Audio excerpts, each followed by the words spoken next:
Oui, shalom mes frères et sœurs.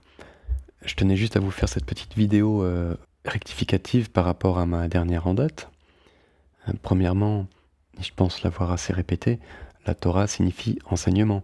Et en partant de là, pour moi, c'est la Bible complète. C'est-à-dire le Pentateuque, les écrits, les prophètes et l'Évangile.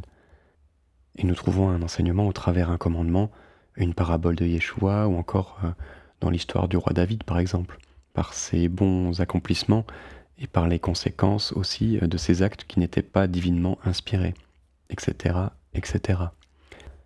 Concernant les 613 mitzvot, je voulais apporter une précision.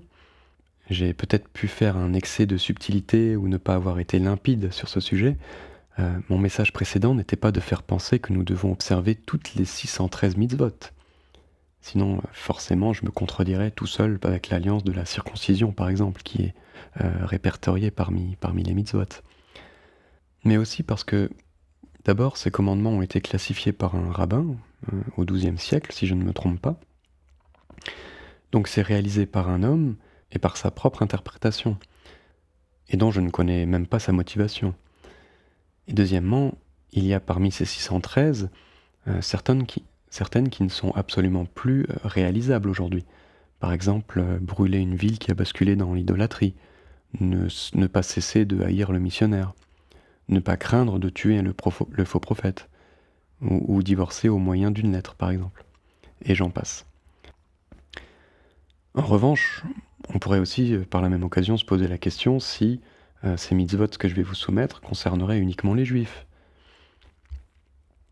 Ne pas avoir de relation sexuelle avec sa mère, sa sœur ou une bête.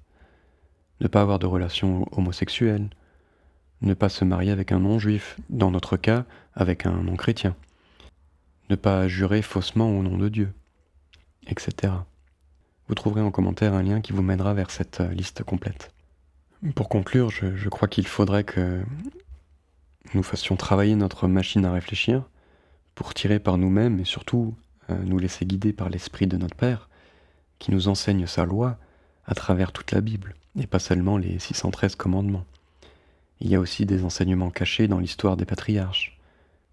Donc toute la Bible contient des enseignements sur le fonctionnement du royaume de Dieu, ce qui lui plaît et ce qui ne lui plaît pas. Et c'est l'Esprit Saint qui nous conduit dans cette compréhension. Et c'est en méditant la parole que les commandements de Dieu, qu'ils soient implicites ou explicites, se gravent dans notre cœur, ou sont gravés dans notre cœur. Alors par cette manière, nous passons d'une ordonnance toute venue, comme cette liste du rabbin, à une ordonnance personnelle. Alors j'espère avoir été plus clair. Merci d'avoir visionné cette vidéo et à bientôt.